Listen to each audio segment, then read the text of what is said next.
Ladies and gentlemen, you are joining us for another exciting episode of ATACS Adults Talk About Cool Stuff. This is episode 32, recording on February 24th, 2018. I am your host, Flex from Raleigh, North Carolina, one part of our trio of monster hunters here today. I, wielding my charge blade and bow, am joined by Nate from Wendell, insect glaive specialist. How's it going, Nate? That's right. I got the Darth Maul thing going on. How does it feel to be evil? Yeah, it's all right. On the dark side. It's working out okay. All right. Yeah. And also joining us is Ryan from New York, he of the dual blades and the bow, and sometimes hammer. I'm a moonlighter when it comes to hammer, like a shade tree hammer user. And that is our crew today. We have a smaller crew, powerful crew, and we've all been playing a whole lot of Monster Hunter. And yeah, we told everyone else that unless they wanted to play Monster Hunter, they couldn't be on anymore. Mm-hmm. Yeah, we're until further notice, we're restricting ATACS to Monster Hunter players only. This will become the Persona 5. We'll have occasional guest speakers who play things other than Monster Hunter. I think we're on that dark path. And I'll comment on this at the end of the episode, but yeah, I have a feeling this year, at least for a while, is going to be, I played Monster Hunter, and I still intend to get to these other games. Mm-hmm. So, yeah, and I guess with that, we should probably talk about Monster Hunter, huh? I guess. Yeah, we've all three of us have been playing a whole lot of Monster Hunter World. What better lead in? And you guys need to hurry up, because I'm going to have like 10 different armor sets before we go to the next main quest. Look, man, falling behind a little bit this week. You weren't working for part of the past 2 weeks. Yeah. And Nate and I were dealing with buying houses, so I had some time off, so games may have gotten played. Don't judge me based on your copious amounts of free time. Sets may have been crafted. I mean, oh boy, I have like. All right, so here's my question for you, starting off our Monster Hunter discussion. At some point, does high rank become interesting? Well, I mean, as far as main quest goes, I am not much farther ahead than you guys are. I have been holding off on progressing there. But, I mean, Flex and I, just last night, we did a 5-star quest, which is the highest, spoilers, I guess, for anybody concerned about this. But it's the highest tier of low rank. And we fought the Kirin, a Kirin, who's I think is technically an Elder Dragon. And even with some of that kind of early high rank gear, he still took us out on our first attempt. Okay. So my guess is that, and like one of the new monsters that shows up just in high rank I don't think he's beatable with the gear I currently All right, Ryan, have. you need to pronounce this monster's name. Putting you on the spot. I've been calling him Basiljuice. That Geuse, I guess, is maybe like Beetlejuice, so I just call him Basiljuice. Yes. So the Basiljuice is a guy, and he blows things up, and he almost one-shots me. So yeah, I mean, obviously, like some of the regular high-rank monsters, it didn't take a lot of extra grinding to be able to, beat Odegarin or Legiana or whatever. But fighting things like Kirin and Basiljuice seem like it'll those will be some pretty. So I assume, and to clarify for any listeners, all three of us are pretty newly in high rank. So I get the impression that there are a handful of new monsters in high rank. I know there's this Basiljuice and the Nergigante I've heard of, and there's a Vol something I've heard of. Like, I know there's a good probably at least 4, 5, 6 new monsters. Yeah. Otherwise, it does seem like it is a lot of fighting the tougher remixed versions of the old ones. Yeah, because I asked that basically because, yes, I've had limited time this week to play, which is the main reason I haven't gotten very far, but I also like definitely like felt like I plunged headfirst into a wall after getting to high rank. And like as far as my excitement to play the game. Yeah, I mean, this is just like, okay, you're done now. Like, here is a slightly more difficult version of all the things you've already done. Yeah. It was kind of like, yeah, I felt that a little bit. I mean, I've also had less time to play in the past 2 weeks. Yeah. But, like I was really excited going through all the low rank stuff and then me too. getting to high rank and then being like, oh, like it's kind of extending out the grind was definitely a little bit deflating.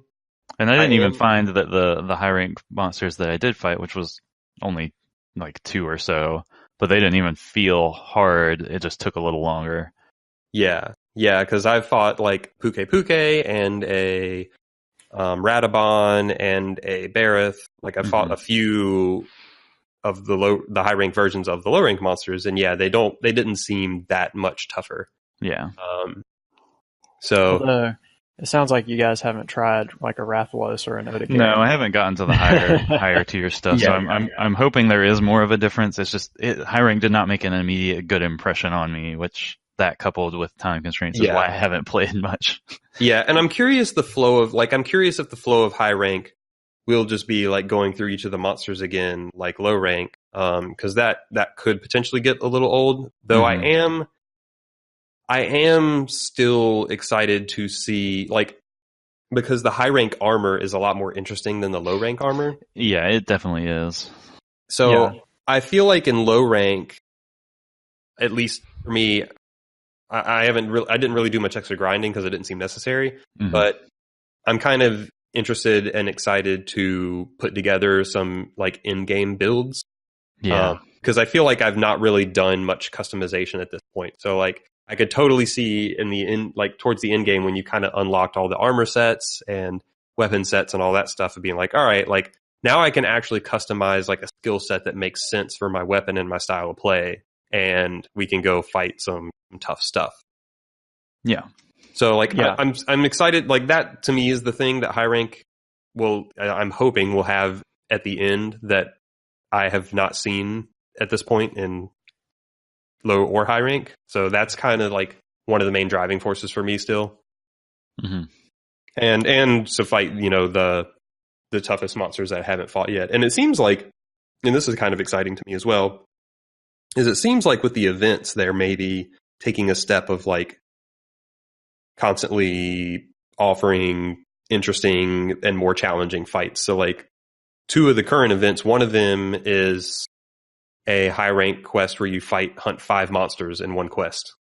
Okay, yeah. Yeah. So it's like I forget what the 5 are, but it's like 5 of the monsters that can appear in the wastes. And it's the high rank version of them. So like something like that could be fun. And then there's another one I forget what the 2 monsters were, but it's like it's a high rank quest. It's actually higher requirements than the 5 monster one, but they're like have like a purple outline. So I think that's like some extra beefed up version of the high rank monsters. So like they've got like special variants or something. Yeah, and I do know there is such a thing as a black Diablos who's stronger than the regular Diablos. So like there will be regular Diablos high rank version who's stronger than low rank Diablos, and then there's also high rank black Diablos. So like it seems like they'll keep having more ways to like test your builds. And on top of like just like the build customization stuff with armor and weapons and all that, the high tier stuff, I feel like the tougher fights in high rank could really push us to actually use some of the stuff in the game that wasn't really necessary at low rank. Yeah, for sure. So some of the items or like, combat tactics or other kind of things. Like I feel like low rank, you can basically just mash or brute force your way through. Like I don't feel like any of it was that hard. Like the Anjanath and Diablos were like kind of checks to just like, all right, like be a little more careful here. But they weren't even that crazy. So like, when we first fought the Kirin, again, it's a low rank quest, but it felt more like a high rank quest. I was playing with my Charge Blade and I was like, all right, the way I've been playing with this Charge Blade is not working here. Right. And I like did a little bit of like playing around with it in a easier hunt afterwards and against something easier and doing a little research, it's like, all right, like there are more versatile and smarter ways I can play with this in these kind of fights. So like I think it'll like kind of force us to dig into more of the nuances of the game, whether that's a good enough reason for it to like extend the grind. Like I think there could definitely be a tighter ramp to all of this.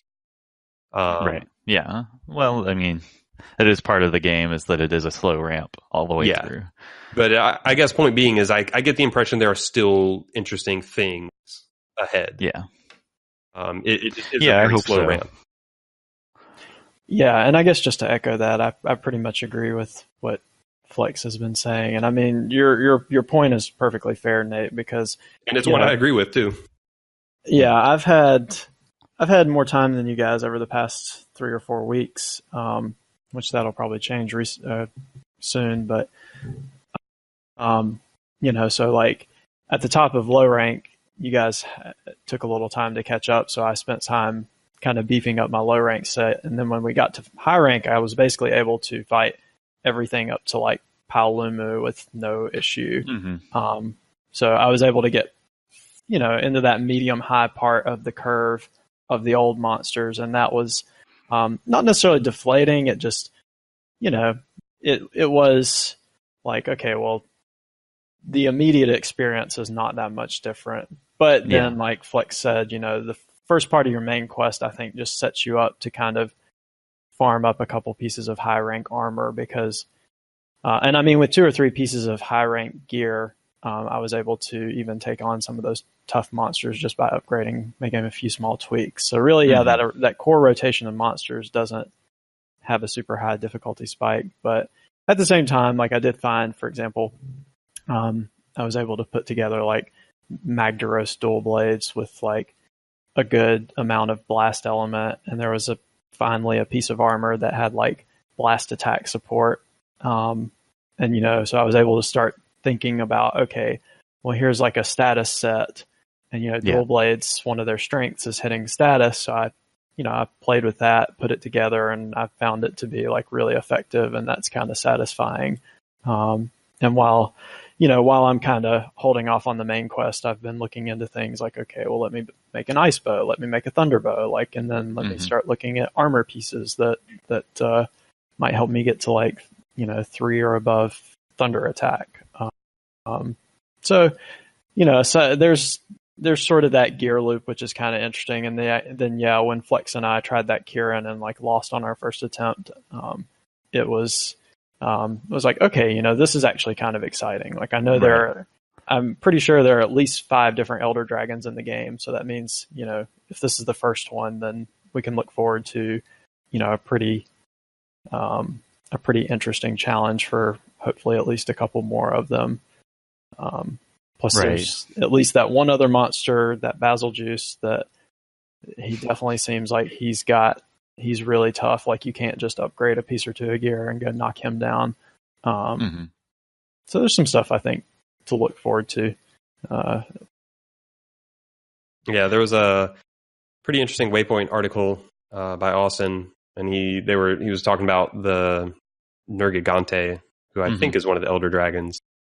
And he was like, yeah, like this fight like really made us consider and like make use of everything in the game. Like we could not brute force our way through it. And he was like, it wasn't just upgrading gear as well. It's like, sure, we had to have the gear, but it was more in our play and like how we approach the fight. Right. Like you have to use different items or try to use the environment and like, that kind of stuff. Yeah. And also like just being a lot more careful with like when you attack and knowing your openings. Because I feel like for the most part at this point in the game, I've pretty much ignored monster attack patterns. It's like, when I learn an attack, I'll dodge it, but it's like nothing. Like if you get caught by something, it's not really that punishing. No, not really. So it's like really like engineering your openings, and they were using like flash pods and like, setting up barrel bombs and like using a lot of buff items. So like they were using the armor skin, whatever stuff, or whatever the powder is that like pop for defenses. And and they were like very clearly coordinating all of that kind of item usage. Yeah, that's cool stuff. I like that sort of game knowledge coming into play because there is so much of that stuff in there. Yeah, and like there is, I think, like a really solid gear progression, like Ryan was talking about, with you're kind of like building out all these different options for your weapon with all the different elements. And like, it doesn't have the traditional RPG like power creep of the numbers just keep going up a little bit as you keep playing, but like you're making intentional choices to like expand your arsenal out with armor skills and different elements and status and stuff like that.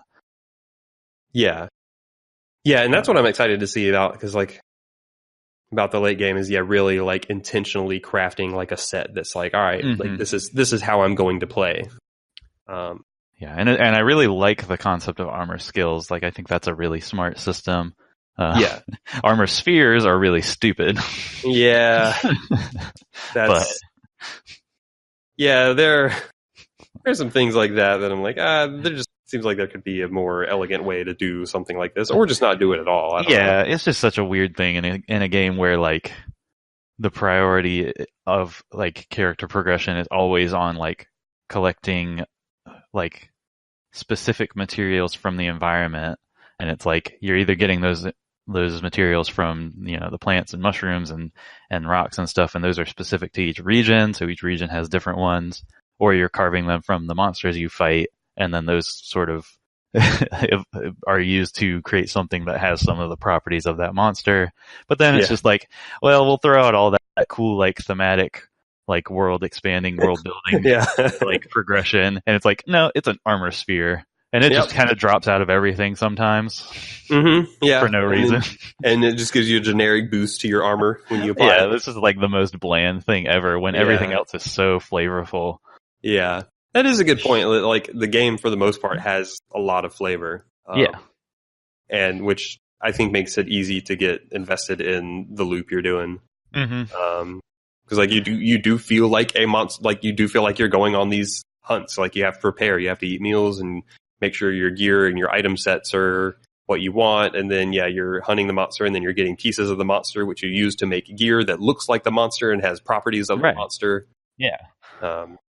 I don't know if we went over it, but I remember some comments about the story going back and forth, which was I mean, and to be fair, like, I think, like you talked about, in terms of like, unfortunately, ARPGs have some issues with story, thinking to like games like Diablo 3 and Grim Dawn, but Diablo 3 has a great story. I don't know what you're talking about. All right, so on the record, we have Flex defending Diablo 3. That was sarcasm, by the way. I think Monster Hunter does a really great job with its set dressing. And I mean, even some of its cinematic moments are just a lot of fun. I think when it tries to be more meaningful, it tends to miss.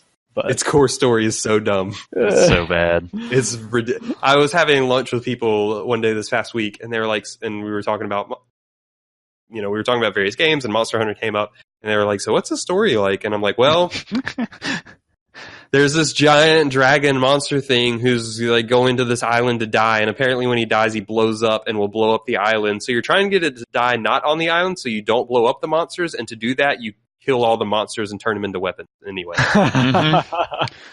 All right, cool. Like, you're this elite conservationist group that wants to study this new environment by killing it all.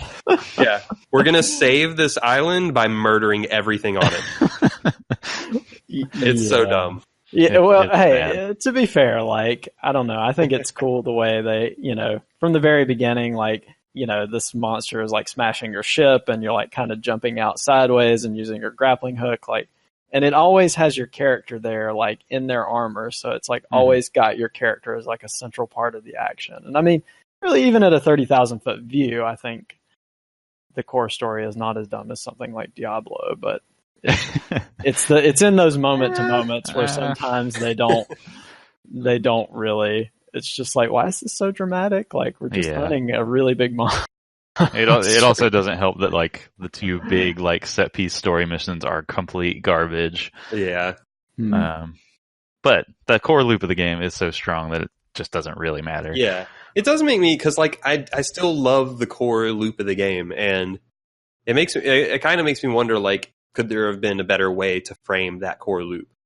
Oh, sure. I'm sure there could be. Yeah, there has to be. On top of course, all just the little, like, Monster Hunter World is definitely made way more quality of life improvements than the previous Monster Hunter games, but it still feels like there's more they could do. Yeah, for sure. So, like, I can imagine someday where they couch that hunting loop in a better framework and also improve on more quality of life. Like, I'm super enjoying this game. I think there will be better Monster Hunter games in the future. Yeah, oh, for sure. Especially with how well this game is doing. Yeah. I'm also curious if there's going to be, because my understanding is previous Monster Hunter games have had low rank, high rank, and then G rank, which is, another rank above high rank. Yeah. But I don't think this one has it in the base game, and I'm curious if there will be any DLC type stuff or expansion. Right. I wouldn't be surprised. Yeah. I guess. Or if they'll do a Street Fighter, this is how they've normally, because this is Capcom, this is how they've normally done Monster Hunter games. It's like they'll put out, your super Monster Hunter World Alpha Double Cross. Yeah. I hope not. Well, I mean, the previous one did have, it actually was called Double Cross. Yeah, that's why I said that, yeah. But almost every version has had, I think every core version has had a re-released version. Yeah, they do tend to re-release them with a newer version. Yeah. Yeah. So get ready for that. So yeah, we'll Monster Hunter World Arcade Edition.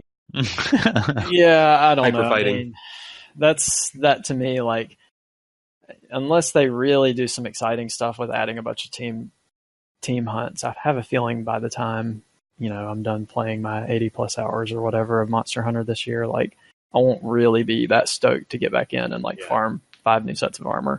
Yeah, until they come up with all the new areas and monsters and stuff. Yeah. Probably. Yeah, unless there's a pretty big content. Yeah, I mean, because this game's already huge.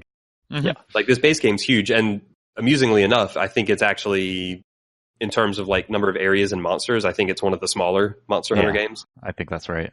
So like, they have a whole history of monsters from past games that are not in this game that I'm sure they'll bring back in some form. But anyway, so. One thing I would be interested in us talking through really quickly, if we want to stay on the Monster Hunter train for a few more minutes. Sure, why not? Choo choo. We've mostly all been using different weapons, so like, I'm kind of curious to hear you guys' thoughts on your chosen weapon, and if you've like started branching out at all into weapons that you hadn't really experimented with or anything like that.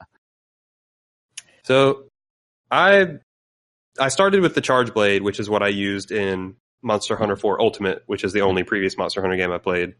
And I chose that one in that game because I thought it was fun, and I tried out a lot of the weapons in that game as well. And I've still been rolling with the Charge Blade. I really, really like the bow in this game. The bow's rad. Yeah, the bow's a lot of fun. So I've been using both of those, and I've probably been using them about equally. And one day this past week, I went back into the training area and retried, like, now that I know more about the game. Yeah. I retried all the other weapons, and probably, like, so there are 14 weapons in the game. So of the 12 other weapons, like, there were probably only 2 or 3 where I thought, like, I just wouldn't want to play this. Yeah. But, like, all the other ones were like, yeah, I could totally play this. And it's this thing of, like, I think I would have fun with almost all the weapons, but, like, the way the upgrades work, I just don't feel like it'd be viable to play more than 2-ish, maybe 3. Yeah. So it's like, I kind of just hit that thought process of, like, I think I would totally enjoy playing most of these weapons, but I just don't feel like I should. If that makes sense. Yeah. But, so I guess, are you still, like, all in favoring on the Charge Blade in general? Like I said, I'm kind of, I think, half and half with my playtime. Okay. Yeah. Lately, I've probably been doing more. So the Charge Blade is by far the most complicated weapon in the game. Yeah, it seems very complicated. Yeah, and what I've been. Now, are we talking also? Are we including the Hunter's Horn? in this discussion. No, that's a good point. That is one of the weapon types. Yeah, the hunting horn is probably the only other one that could give it a run for its money. Yeah. The hunting horn is very complicated. I kind of want to try the hunting horn, but I don't think I'm going to. You should try the hunting horn. That was actually one of the 2 or 3 that I wouldn't want to play. Yeah. But I think in a group, especially with 4 players, I think that one would actually be a really amazing. Like if there's a good hunting horn player in the group, I think it would be really powerful. Yeah, that's the main reason I kind of want to try it out, is since we have like a trio of us that are playing the game right now. Like maybe I should just try it. Yeah, why not? I mean, it's also that and the hammer are also the only 2 blunt weapons, right? I think so, yeah. It might be, yeah. I think the bow can technically do blunt damage, but it's not like a blunt weapon. Yeah. So, yeah, I've been using the charge blade a little more because I feel like I feel like I know what I'm doing with the bow. Yeah. Charge blade, I feel like I spent a lot of time up front learning the mechanics, which are pretty complicated. But I felt like I got the mechanics down, by a third of the way through low rank or something. But now I'm digging more into the nuance of the combos and when to use certain moves. Right. And so I've been playing with that more to try and get a better handle on that, because there's a lot of so the melee weapons in Monster Hunter, they can be complicated. Some of them can be the charge blade can be complicated just from okay, how does this thing function?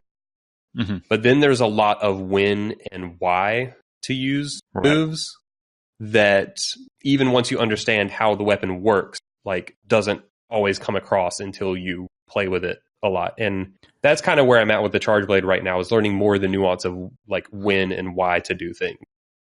Right. So I guess, can you give a 2-sentence summary of what the charge blade does and how it works, and then I don't know that I can fit it in 2 sentences, but I'll try. Or whatever. And then an example of one of the more nuanced high level things that you figured out. Sure. So the way the charge blade works is you have 2 forms. You have sword and shield form, and you have big giant 2-handed axe form. When you hit the monster with the sword, you charge up these files. When you charge up the files, you can either store them into your shield, you can store them into your sword, or you expend them through the axe. So if you have charged files, then through using the axe, you deal this elemental damage from the file. So the basic... And what element is it? Is that based on the axe? Yes. Or which weapon you've crafted? Yeah, so if it's an elemental axe, it's of that element. And if it's not, it's what's called impact files, which is... It's just kind of some generic thing. It's maybe it's a slashing or crushing or just non-elemental standard damage. Yeah, it's still called elemental. So the move is called elemental discharge. And so they call it that, but it's not like an element the way we normally think of elements. Okay, it's just a generic energy, I guess. Doesn't play into weaknesses and resistances. No, it's just a blast of energy. Yeah. So, the axe form without any charged up files is not really that damaging. Okay. It still does good damage, but it's also just really slow. So its DPS is not great. So the basic flow, and then on the flip side, if you don't expend the files when you're in sword and shield mode, your sword actually starts bouncing off enemies. So if you don't go expend the files, you can't deal damage in sword and shield form anymore. So it kind of enforces you to use that flow of build up files with the sword and then expend them with the axe. That's the basic flow. But there's a whole lot of nuances to it, because if you store them in your shield, so when the weapon how the weapon transforms is you take your sword, you stick it into the top of the shield, flip it around, it extends out, and then the shield is actually the head or the blade of the axe. Okay. So when you store the files into the shield, it does a number of things. It increases it makes it more effective at blocking, because in sword and shield form, you can block with the shield. It also makes just your regular axe attacks deal more damage. So there's that little nuance. You can also store them into your sword, which will make your sword deal more. It'll deal your elemental damage, whatever it is, even if it's just impact. And then you can expend the files through the axe called elemental discharge. if you have your if you have your shield powered up, and then you use like the axe's biggest move, the super elemental discharge, then they then call it the super amped elemental discharge. Yep. And that's like the big, big daddy attack. The big bomb. Yeah. Yep. So one of the things, so I'll just go over two nuances. Okay. Even though there's more. So one of the things, like I was constantly, what I was doing, because you can have up to 5 files. So I was constantly just building up to 5 files and then and then charging up my shield, then building up 5 more, and then doing the super amped elemental discharge, like trying to land the biggest attack. Yeah. Like that's basically how I had been playing for a long time. But that attack is really slow and really hard to hit with. And if you miss, you just lose all your files. Right. So it's kind of a risky attack. So one thing I've started doing is, there's elemental discharge 1, elemental discharge 2, and then the amped elemental discharge, which expends all your files. Mm-hmm. 1 and 2 just expend 1 apiece. And so I've started relying on those more. And you can even do things like if I press the move that switches from sword to axe form and then press circle once, it'll do the elemental discharge 2. So I'm expending 1 file doing the second tier of it, which is better than the first tier. Normally you have to press circle, which will do elemental discharge 1, then 2. Okay. So it's like I'm skipping past the first one, saving that file to do the second one. And then if I follow that up with R2, I switch back into sword and shield. So it's like this kind of quick combo that both begins and ends. It begins and ends in sword and shield mode, but it dishes out like a pretty good damage by expending a file through the axe. Yeah, that like sounds like a real like Bloodborne combo, like switching between forms in the middle of a combo and like resource management stuff all happening at the same time. Yeah. So it's little things like that, and it's finding like quicker ways to still deal good damage without whiffing with a giant shot and still being able to expend your files. Yeah, that's cool. That makes sense. Another little thing is there's this move. If you press circle in sword and shield form after doing any other attack, you do like this slide and then like a sword slash out of the slide. Mm-hmm. So it's actually a really good way to reposition. And I hadn't really been using that much, but it's like I'm finding that's allowing me to be a lot more maneuverable. Like I'm trying to make use of that move a lot more. Nice. Does that make sense? Yeah. Oh, one other little nuance, and this is so crazy. There's this thing called charge. What are they called? Guard points. So apparently, if you've stored energy into your shield, there are a few moves where your shield, like the animation of the move, like either begins or ends with the shield in front of you, and you're not holding block. It's just part of the animation of the move. And if the monster hits you while the shield is in front during that animation, it'll actually like the shield will deal damage to them. It'll discharge some of that energy. Okay, yeah. So you can like basically it's like offensive defense. Yeah, like a counterattack. Yeah, basically. So I've been trying, like the timings on it are pretty tricky, but like I've been trying to pay more attention to that as well. So it's just all sorts of little things like that. Sorry, I went way too long on the charge. No. I mean, I think all that's cool, and it really does showcase the depth of each weapon type in Monster Hunter. Like Charge Blade might be one of the more complicated ones, but like all the weapon types have those nuances. Yeah, they do for sure. So yeah, I'm enjoying learning that stuff. Even sometimes I'm like, oh, would I enjoy like trying, I don't know, the great sword? Or part of me was even like, what if I did like an item build with the sword and shield? Because I've seen like a lot of people doing goofy item stuff because you can use items while your weapons are out. Yeah. It's like, so I've like definitely thought about other things, but I'm still enjoying the charge blade and the bow. I like the bow because it just feels action. Yeah. It's like constantly on the move. So what about you two? Like, how are you finding the weapons you're using, and like versus trying something else? Like, what's getting you to stick with the things you're sticking with? Well, I guess I can go next. So I started. So I guess I won't go super into detail as much about the weapons, but maybe just try to touch on some of the the thought process and evolution and kind of where I'm at now. I started out maining the bow, partly because, like you said, it's actiony, you manage your stamina, and it's not hard to play. But then, like, after watching some videos, like I think Eric's Gaming has some really great videos. It's amazing how hard those weapons can be to play, or not hard, but just even there's a lot of nuance to be more. Even if a weapon is very intricate, right? Easy to play, like, there are ways to play it well, and you want to learn those ways to play it well. So I found like that was kind of eye opening with the bow, and like learning those bow combos and like when to time things was pretty cool. But kind of like you, Flex, like it's pretty easy to master. Or like not. I feel like I'm kind of already there with the bow. Like, yeah, I can be more accurate with shots and stuff, but in terms of like how to play, I think I'm basically there.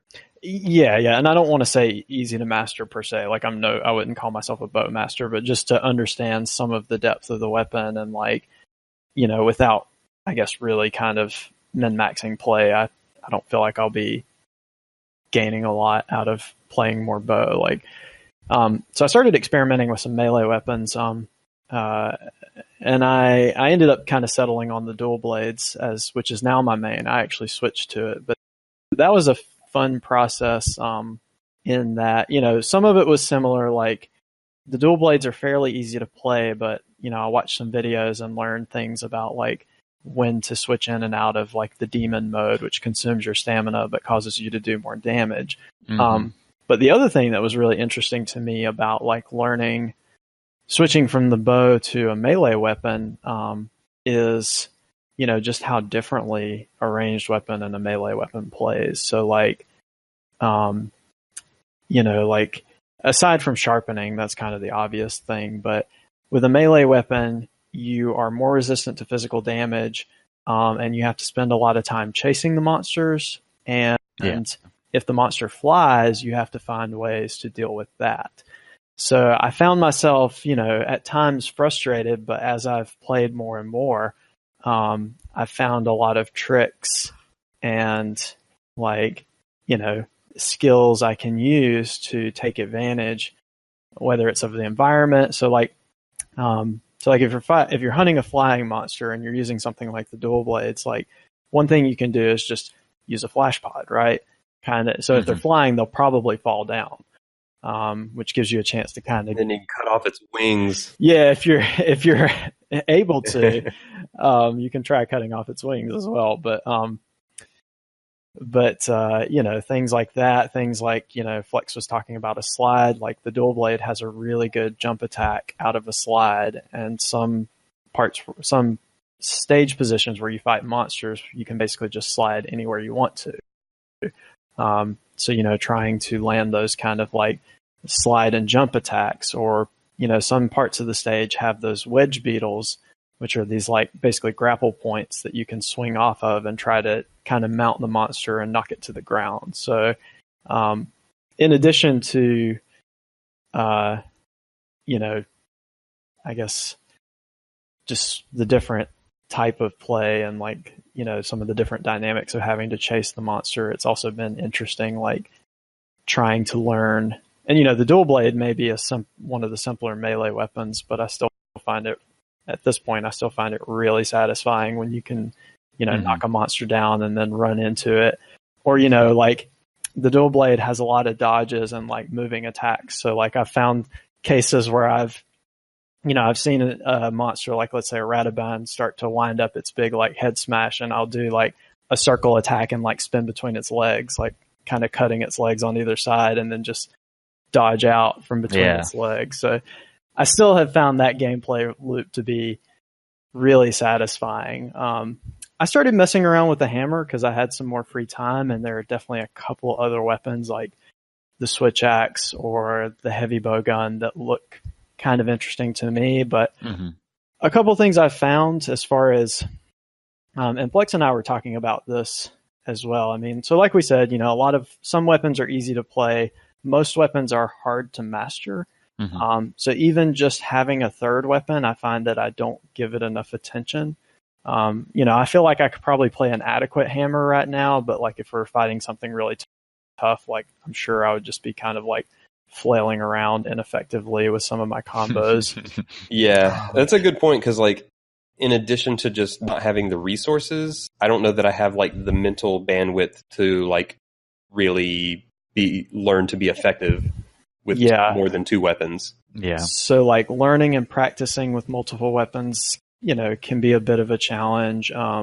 Maintaining like all the monster parts you need for more than, because I want multiple bow element sets, like the dual blades. One of its advantages is having good elemental and status damage because it hits a lot. So I like having a couple elements of that. So, if even just adding 1 or 2 hammer sets, it starts to get, because 2 or 3 weapon and armor sets, I feel like is not that hard to maintain. But when you start getting past that, it becomes quite the farm. And the other thing too is just team dynamic. Like from the little bit of team play that we've been doing, like I feel like those 3 weapons I'm using have distinct advantages. Like, the bow is a good weapon to not get in your guy's way if you're using like your gun lance and charge blade.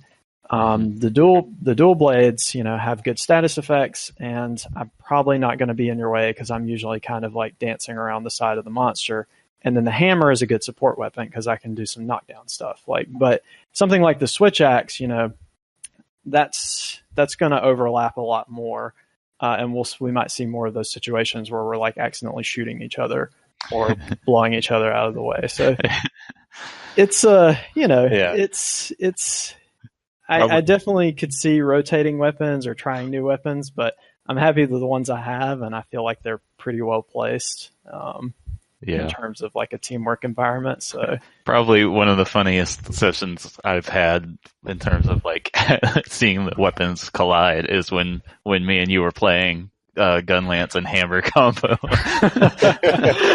I may have been shot directly in the face at least once. The gun lance has this ridiculously long charge up blast called Wyvern Fire. I just like hunker down and just like charge up this giant cannon for like 10 seconds, and then it explodes. And I definitely sent Ryan flying a few times.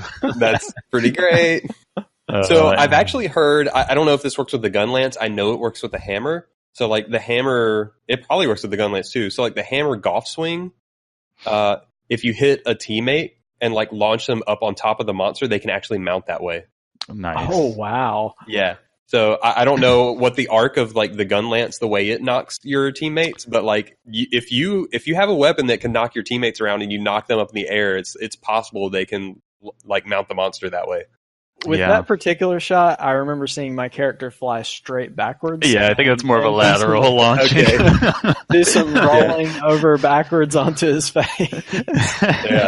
Yeah, that whole session, you could put some like comical music over, and it would be pretty funny to watch. There was a lot of me launching him around, and then like instances of like the monster jumping away from us, and like Ryan would just be spinning in circles with the hammer for a good 5 seconds after.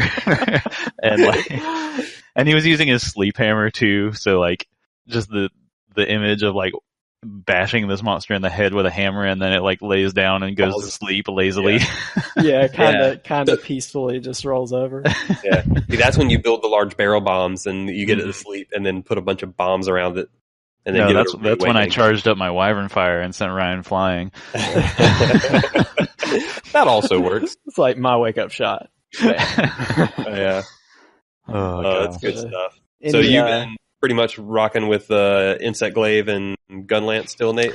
Yeah, and mostly the Glaive. I've dipped my toe into the Gun Lance here and there, but like the Glaive is what I latched onto really early. Yeah. With how much you've played of the Glaive, do you feel like you're still learning nuances? A little bit. I feel like I've got most of it at this point.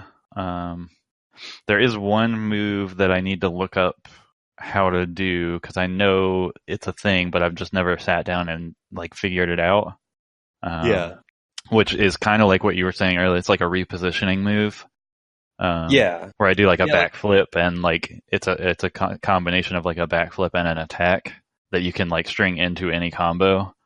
Yeah.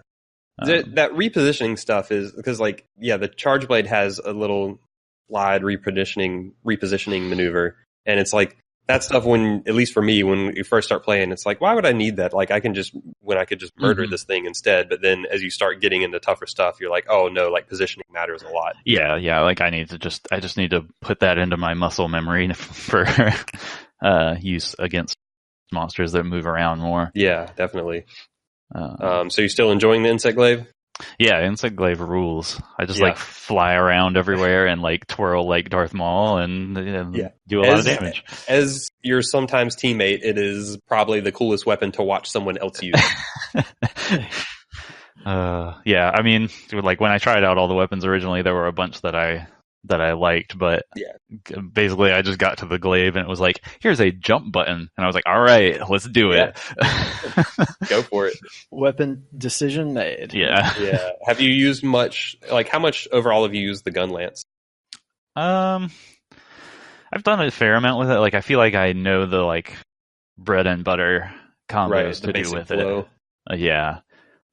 Which is pretty satisfying because basically the way that works is your triangle attacks are mostly stabs with the lance part, and your circle attacks are shoot with the gun part. Right. You have the gun and the lance part. Yeah, exactly. And so you can basically string those together in a lot of ways. So you can do like a poke, shoot, poke, shoot combo. Or you can do, if you do like 3 shoots in a row, then he'll do the big wyvern spike thing, which is basically like taking the gun part of the gun lance and like shoving it into the monster and like shooting a explosive harpoon into it, which then explodes a few seconds later. So there's a lot of good explosions with the gun lance. Yeah, I mean, I like explosions. Yeah. If you haven't watched any, it could be worth looking up some tutorials videos, because a lot of times they'll, like Ryan was saying about that bow tutorial. Yeah, I've also watched the charge blade tutorial from that same person. They haven't done an insect glaive one yet. He's only doing one a week. It'll take him a bit to get through all of them. But like a lot of times, like you can find like there's a lot of nuance to these weapons that other people have figured out, basically. Oh yeah. Cool. But yeah, the glaive is pretty fun because of its mobility, and like it is some amount of resource management with the bug thing, because you get different buffs. I forget, does that bug only apply to you, or can it also apply to teammates? I think it's just me. Okay. But teammates can use the little like dust clouds that it creates. Right. Okay. Yeah. It's just cool to me, like how different all of the weapons are. Yeah, totally. It's like I said, there are only 2 or 3 that I think I would not like playing, and like all the other ones are just very different. Mm-hmm.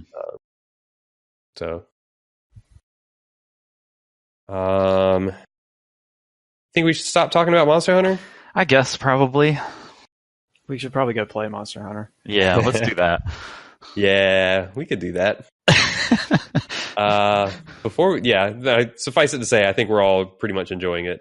Yeah, definitely. I know you expressed, and I'm there with you, like expressed like a little bit of deflation hitting high rank and being like, well, it could be tougher versions of these same monsters. But I'm still excited to play more of it. We'll see if that continues like all the way through the end of high rank or not. Mm-hmm. But I'm still definitely on board for the treadmill, so to speak. Yeah. I get the impression all of us are liking it a good bit. Yep. Word.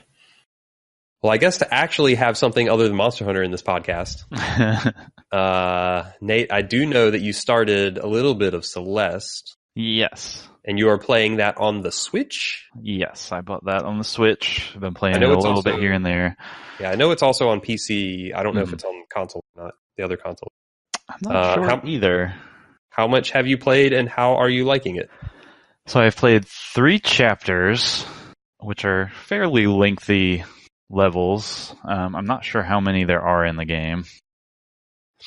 But probably, a couple hours total. And it's really good. Like, it's a very nice looking pixel art 2D platformer with really rad music, and like really precise, good platforming challenge. I like all those things. Yeah, like I mean that's what that game is, and it's definitely not the only game that's ever done that, but hey, that still works, and they do it really well. Yeah, I've heard people have also really liked the story. I don't know if you're far enough to really be able to pick up on that one way or the other. Yeah, I like the narrative elements that they've put out so far are interesting and good and well written, and like suggest a wider narrative that hopefully it will deliver on. Okay, yeah. I've heard good things, so hopefully it'll pay off. Yeah, that sounds like it might be like a pleasant surprise. I haven't played it yet, but just from what I've been hearing, it's definitely hitting the radar. I think it's the highest rated game this year so far. Yeah, I mean it's just extremely well put together. Like every piece of it meshes and is well executed. Like I just think it has a really strong vision of what it is and what it wants to be, and it knows what it's doing. Yeah, that's cool. Yeah, I'm glad, because I know you don't always get into like 2D platformery stuff. Yeah, not all the time. But this one's definitely doing it for me. Yeah. So far, this one is working for you. Okay. Yeah, I'm super excited to check that game out. Yeah, it's 100% your thing. You definitely need to play it. Yeah, when I first saw that, I'm like, this sounds like someone just read my brain and was like, what does this person want? Yeah, exactly. And you do like the way it controls and feels and all that stuff? Yeah, it feels great. It's very responsive, very fast. Like you have to think fast and act fast, but it never lags or like makes it feel like it didn't understand what you were trying to do. Like it's just, it controls very well. Cool. Yeah. That's and I guess I should probably say like the core game is basically built around, standard 2D platforming stuff. The stuff that it does maybe slightly different or that makes it a little bit more unique is like you always have a built-in air dash, but only one that you can do before you hit the ground. So and you can do wall slides and wall jumps, but you can also just hold the right trigger to grab onto a wall and climb up it. So there's a lot of like sections where you're trying to manage where to use your dash, where you're going to be able to touch the ground to keep moving, and then like climbing up and down walls and like dodging obstacles and stuff like that.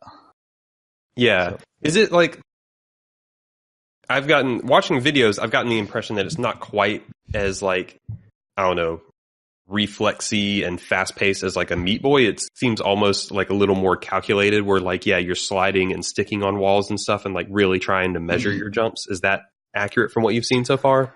There are definitely screens that are Meat Boy-esque. Okay. So it does go full Meat Boy at times. Yeah. There are like a chapter is a bunch of screens strung together and often in a maze-like fashion. So there is an element of exploration through the level.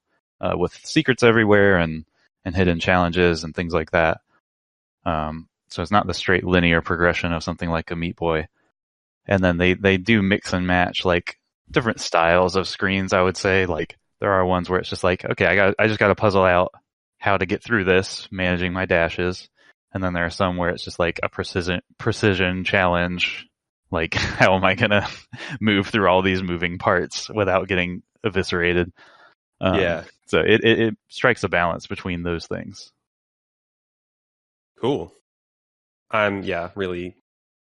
Monster Hunter World is taken up. It's put a lot of other things on the burner, and this is probably game number one that. Like once Monster Hunter releases its clutches ever so slightly, I'm gonna sneak in Celeste. Mm-hmm. Yeah, you should. Yeah, I'm glad you're liking it because, like I said, you're not always into platformers, so. Mm-hmm. That you're digging this one speaks pretty highly of it. Yeah.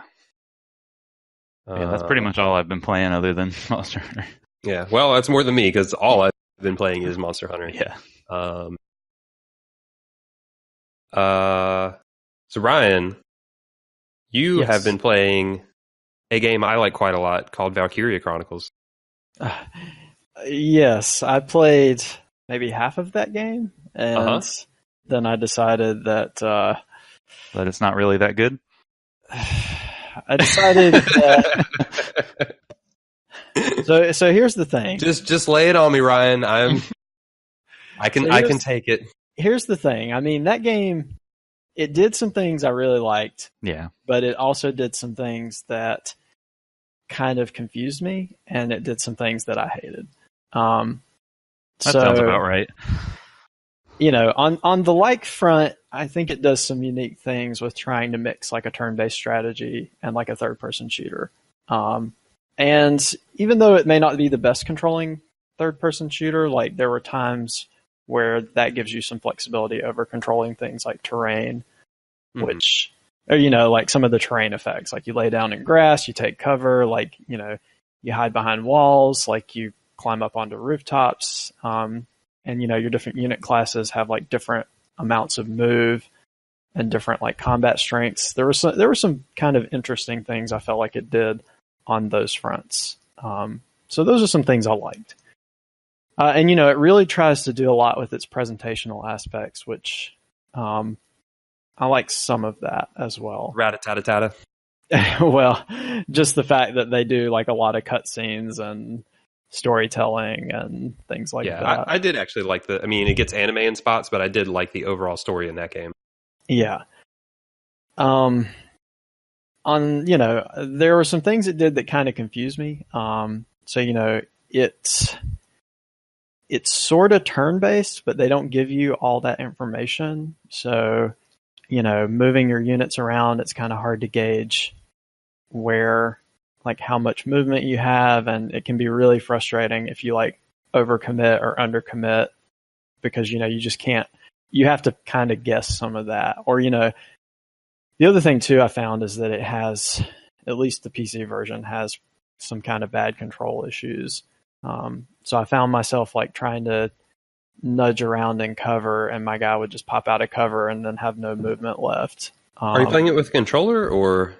No, I was playing with the mouse and keyboard. Okay. So maybe they fixed some of that in the remaster. Like the tank controls are also just horrible. Like sometimes I would hold forward and my tank would drive backwards. That sounds a little buggy. Mm-hmm. So yeah, I mean, there were some. Because I played the original PS3 version, and I don't remember. I mean, it wasn't like, you know, the most precise controlling game ever, but I don't remember having issues like that. Yeah, so there were some of those things. Also, story wise, like you mentioned, I don't mind the anime style decision so much, but the way it kind of sets itself up so close to World War II. You know, you've got like the map of Europe, and you've got like a blitzkrieg, and you've got this like group of basically sort of like, you know, the Dark Suns are very similar in ways to like Jews and Jew hate that was prevalent around that time. And so, you know, they really try to lean heavily on those real world elements, but then like sometimes that's juxtaposed with like the very kind of like anime style decisions and storytelling that kind of had me scratch my head a few times. But that wasn't. Yeah, and I don't know exactly how far you got, but I think some stuff towards the end, very like supernatural anime. Yeah, I think stuff. It just kind of that was one of the things that confused me. Is I think it took so much out of World War II from its setting that it felt like a historical fiction. It's even called Europa. Yeah, it's straight up Europe. Yeah, but then it just basically drops all of that after like 2 missions, and it's basically an anime from there.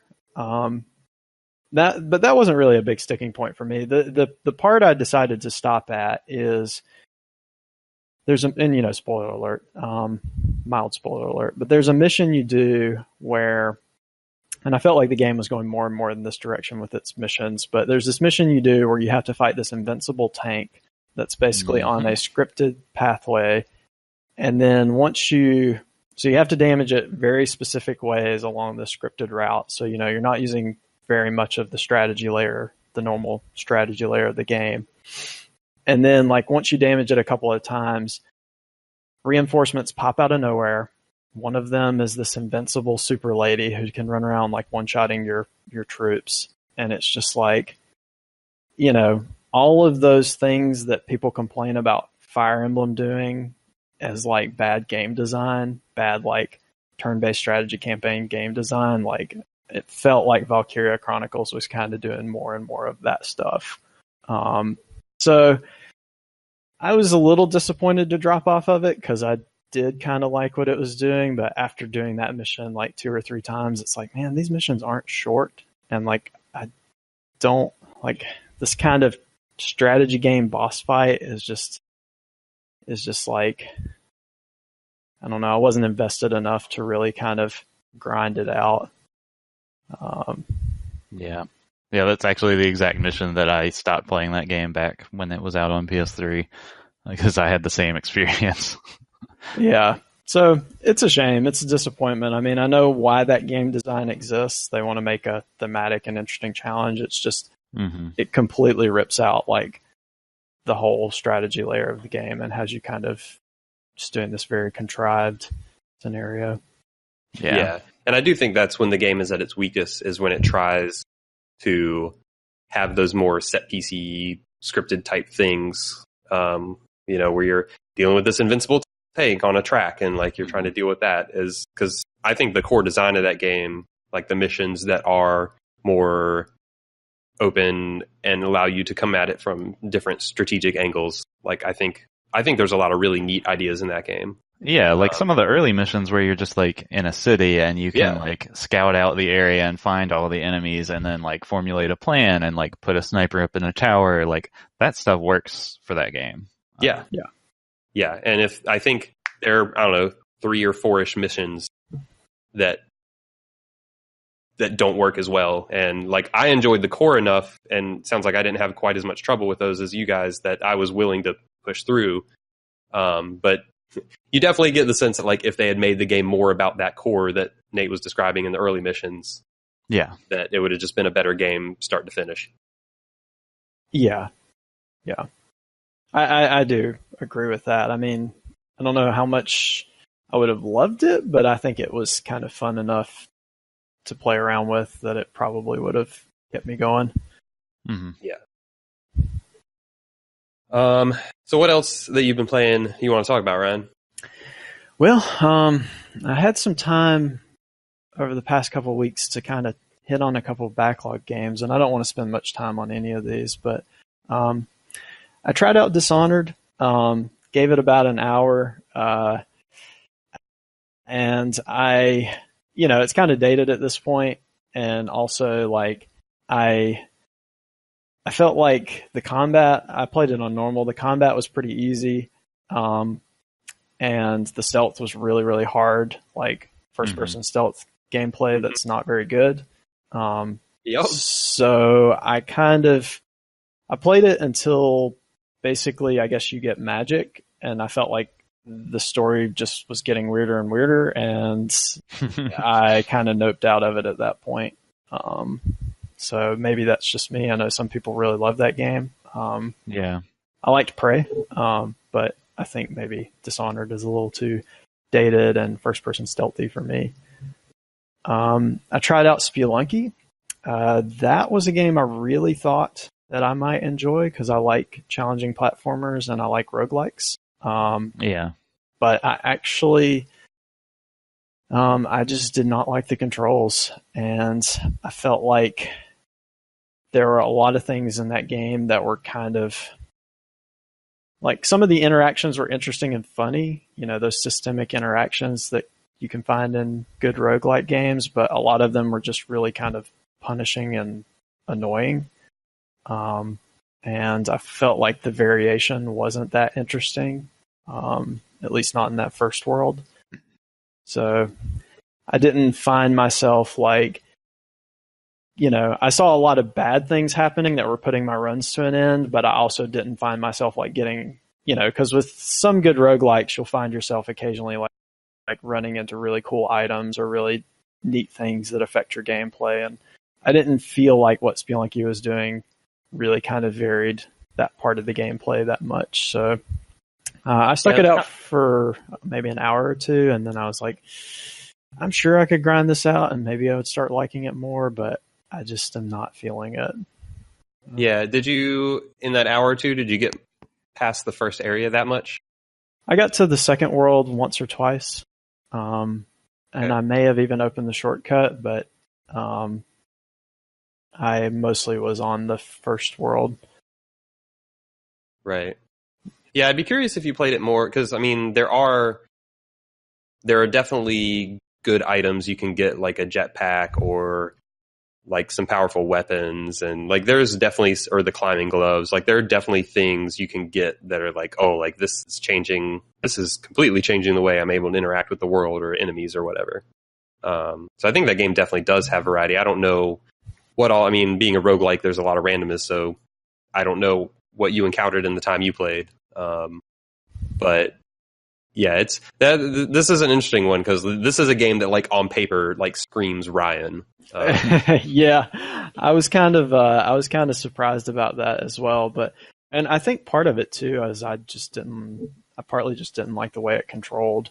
Like with like running, like some of the way the running is kind of like snap between like kind of a very slow walk and like a crazy fast sprint. And like, you know, you have fall damage, and I don't know, the jumps didn't feel that great.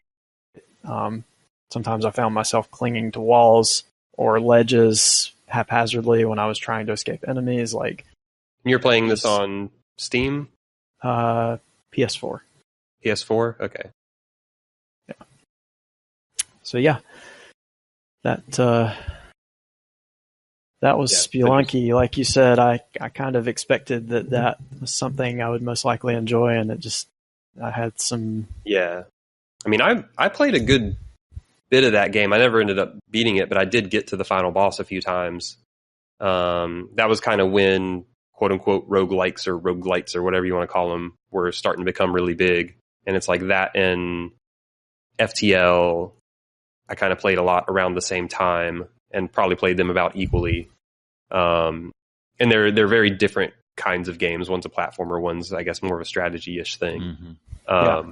But like both of them I enjoyed similarly, and I thought and I know you like roguelikes a lot, and you like platformers, so yeah, like on paper I was like, oh, this seems like a match made in heaven kind of thing. And I remember definitely enjoying aspects about Spelunky. I just got tired, as I do in all roguelikes, of having to run through the entire game every time I want to try the boss once. Right. Mm-hmm. I mean, that's really the only thing that cut me off on that one. It's also fun to steal from the shopkeeper and have him chase you. Well, see, that's funny, because I've thought that funny in other games, but in Spelunky I kind of hated it. Like, I remember one of my runs, I got a shotgun because I accidentally killed a shopkeeper with a boulder, and you know, it has some of those funny interactions. But then at the end of every single stage for the rest of the game, there was a shopkeeper at the exit. Like, that's just ridiculous. It's like, you know, man, you don't mess with the shopkeeper, man. I accidentally triggered this effect, and the game is going to like punish me till I die. That game is like that roguelikes, like yeah, that game was like, because it was kind of the first wave of this roguelike revival, and I think a lot of them have gotten a little softer in its wake. Definitely. And I think Spelunky was still, in a way, like, it's not as punishing as like the true roguelikes of the world, like from back in the day, but like it's much closer to those than a lot of the more recent roguelikes have been. You have to be very precise and calculated about your playstyle, because one little slip up in Spelunky can really cost you. Yeah, and the other thing too is, I mean, like the shopkeeper example, for instance, like I don't think I've beaten that hack or anything, but I remember playing it and enjoying it. And like, for example, in NetHack, like, you know, a shopkeeper can die because like something bad happens, and the game doesn't necessarily blame you, right? Like if a dragon goes and eats the shopkeeper, like, which basically never happens, but if for some reason it does happen, like the game doesn't blame you. Whereas in Spelunky, like if the shopkeeper takes damage for any reason, like it pretty much blames you. And the other thing is if you damage a shopkeeper in a game like NetHack, you know, it's really scary and you're probably going to die. But if you escape, I don't think that follows you around for the rest of the game like it does in Spelunky. And I found that really strange, like that they would just kind of punish you for your entire run for like something like that happening. Spelunky's shopkeeper gets his. Maybe I'm misremembering it, but that's... I mean, I can totally see why that would be off. Like it is a very punishing game. But part of me kind of like, I appreciated like the level of precision it required, and I thought it was pretty neat. I mean, I still, like I said, I didn't beat it, and I got worn down by the same things I do in most roguelikes, but I appreciated what it was going for. It had its interesting parts. Maybe if I had liked the controls more, I would have tried to stick it out. Yeah. Oh well, at least tried. Now you know. Yep. And then just a quick shout out. I finished Gravity Rush, which I think I had mentioned before, and I ended up overall enjoying that game. Probably a little too long. The story is really weird, but I felt like just floating around that kind of core gameplay loop and some of the progression was pretty fun. That was a game I thought controlled terribly, but I also played it on the Vita, which used motion controls. Oh, yeah. I didn't have that motion control. It was trying to aim your falling in combat with the Vita was a nightmare. Yeah. So, I mean, it definitely had some Snap 2 and camera issues and things like that, but just like, I don't know, something about it. And it's kind of funny too, because your character kind of like spins around like in random directions while she's flying. Because I guess you're not technically flying, you're kind of like falling through the air. Yeah. You change the direction of gravity so you fall where you want to fall. Yeah. So sometimes I thought that was really amusing because sometimes it felt clunky, but then your character also looked really awkward. So yeah, they have like a falling anime. It's never, because you're never flying, you're always falling, so it's always like a falling anime. Yeah, she's like falling sideways, like falling upside down, and I'm like, man, I don't know what's going on. You're always falling. She doesn't know what's going on. Like nobody knows what's going on. Yeah, let's go collect some crystals, some jewels or whatever. That game is actually kind of perfectly timed for that remaster because it's kind of one of those 3D collectathon type things, which is kind of having a resurgence right now. Mm-hmm. So anything else on that or any other games you've been playing? No, I'll cut it there. We've had a lot of discussion today, so I don't want to take up too much time. A lot of Monster Hunter discussion mostly. That's okay. But that is pretty much what we've been playing for the most part. Ryan snuck a few more games in there. That was good to hear about. If that's all we got from everyone, then anything else we got to mention before I move on? I think that's it. All right. As for what's coming up, I assume all of us are going to be playing more Monster Hunter. Yeah, Monster Hunter and Celeste for me. That's the big one for me. Otherwise, I probably won't have as much time. I might try to hit a backlog game or two. Maybe Dead Space. We'll see. That's a good video game. So I've heard. Then again, based on how you had all the opposite. Dishonored was the only one you mentioned that we agreed on. I guess we partially. Yeah. I think we kind of agreed on Spelunky and Valkyria Chronicles, varying degrees. Yes. As for me, obviously more Monster Hunter, and as I said last episode, I want to try and squeeze in both Hacknet and Celeste when I have time. We'll see if I have more gaming time these next 2 weeks. Otherwise, that's what's on my plate. It's already been like a good year for cool indie games, I feel like. Yeah, it was really weird because there was that 1 week where Celeste, Subnautica, and Iconoclast all came out the same week. Yeah. And I was like, I kind of want to play all of these. Mm-hmm. And then there's been, what Fall is it? Too. The Fall and Dendara looks cool. Yeah. And Into the Breach is out next week.